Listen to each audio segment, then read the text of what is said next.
আসসালামু আলাইকুম। বাংলাদেশ পুলিশে কনস্টেবল পদে নতুন নিয়োগ বিজ্ঞপ্তি প্রকাশিত হয়েছে। আবেদন শুরু হচ্ছে আপনার 5ই মার্চ 2026 এবং শেষ হচ্ছে আপনার 31শে মার্চ 2026। আমি সংক্ষেপে আপনাদের শুধু বলবো, আপনারা শুধু একটু মনোযোগ দিয়ে শুনবেন। মানে আমি লাইন বাই লাইন পড়বো না, ঠিক আছে? শুধু বয়স, যোগ্যতা, মানে কি কি লাগবে এবং কখন আপনাদের মাঠ হবে, কোন কোন তারিখে কোন কোন জেলার মাঠ হবে, সেগুলো আমি আপনাদের শুধু বলবো, ঠিক আছে? এছাড়া আমি বিস্তারিত বলবো না, আমি লাইন বাই লাইন পড়বো না, কারণ আমি এভাবে পড়ি না, ঠিক আছে? তো ভিডিওটি ভালো লাগলে অবশ্যই সাবস্ক্রাইব করবেন যদি ভালো লাগে। তো এখানে 18 থেকে 20 বছর, প্রথমে আপনার বয়সের দিকে যাই। বয়স হচ্ছে আপনার 18 থেকে 20 বছর লাগবে।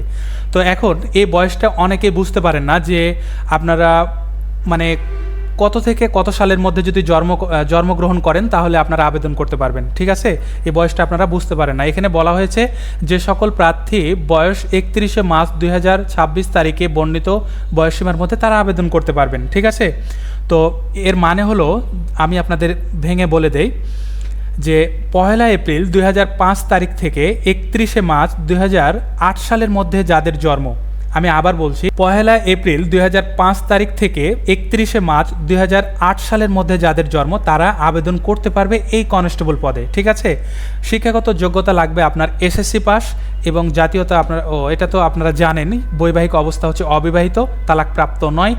উচ্চতা লাগবে আপনার 5 ফুট 6 ইঞ্চি ছেলেদের ক্ষেত্রে এবং মেয়েদের ক্ষেত্রে লাগবে 5 ফুট 6 ইঞ্চি। তবে এখানে ছেলেদের ক্ষেত্রে যারা শহীদ মুক্তিযোদ্ধা বা বীরাঙ্গনা, প্রতিবন্ধী তৃতীয় লিঙ্গ আছে তাদের ক্ষেত্রে 5 ফুট 4 ইঞ্চি। মেয়েদের ক্ষেত্রে সাধারণ যারা মেয়ে তারা হচ্ছে যে আপনার 5 ফুট 4 ইঞ্চি এবং মুক্তিযোদ্ধা, শহীদ মুক্তিযোদ্ধা বা অন্যান্যদের ক্ষেত্রে আপনার হচ্ছে যে 5 ফুট 2 ইঞ্চি।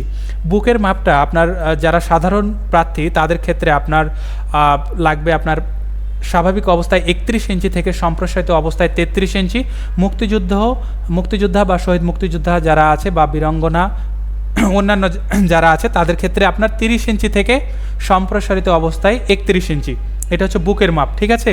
ওজন হচ্ছে ছেলে মেয়ে উভয়ের ক্ষেত্রে হচ্ছে একই, উচ্চতা অনুযায়ী হচ্ছে ওজন হতে হবে আপনার, ঠিক আছে? চোখের দৃষ্টি উভয়ের ক্ষেত্রে 6 থাকতে হবে। এখন আসি আপনাদের মানে কোন জেলার কখন মানে মাঠ হবে আর কি, মানে যে মাঠটা অনুষ্ঠিত হবে কোন কোন জেলার আগে হবে দেখেন।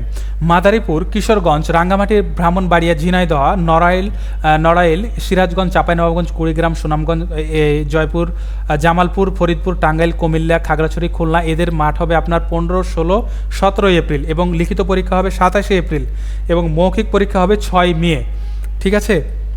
এবং আপনাদের যারা সাতক্ষীরা, নওগাঁ, জয়পুরহাট, পঞ্চগড়, হবিগঞ্জ, নেত্রকোনা, ঢাকা, রাজবাড়ী, ফেনী, লক্ষ্মীপুর, চুয়াডাঙ্গা, তারপরে হচ্ছে যে বগুড়া, দিনাজপুর, সিলেট এবং ঝালকাঠি, পটুয়াখালী, এদের মাঠ হবে 18, 19, 20 এপ্রিল এবং লিখিত পরীক্ষা হবে 14 মে। মাঠ হবে বলতে আপনার শারীরিক যে ফিটনেস টেস্ট এটা হবে, ঠিক আছে?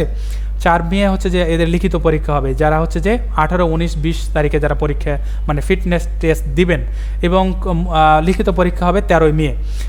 নারায়ণগঞ্জ, মুন্সীগঞ্জ, কক্সবাজার, মেহেরপুর, নাটোর, লালমনিরহাট, গাইবান্ধা, শেরপুর, ভোলা, বরগুনা, ময়মনসিংহ, গাজীপুর, শরীয়তপুর, মানিকগঞ্জ, গোপালগঞ্জ, বান্দরবান এদের মাঠ হবে আপনার 21, 22, 23 এপ্রিল 2026 তারিখ এবং লিখিত পরীক্ষা হবে 9 মে। 18 মে হচ্ছে এদের মৌখিক পরীক্ষা। তারপরে নোয়াখালী, বাগেরহাট, যশোর, রাজশাহী, ঠাকুরগাঁও, নীলফামারী, মৌলভীবাজার, নরসিংদী, চাঁদপুর, চট্টগ্রাম, কুষ্টিয়া, মাগুরা, পাবনা, রংপুর, পিরোজপুর, বরিশাল, এদের মাঠ হবে 24, 25, 26 এপ্রিল 2026 তারিখে এবং 16 মে এদের হচ্ছে লিখিত পরীক্ষা এবং মৌখিক পরীক্ষা হচ্ছে 24 মে, ঠিক আছে? তো ভিডিওটি ভালো লাগলে অবশ্যই সাবস্ক্রাইব করবেন।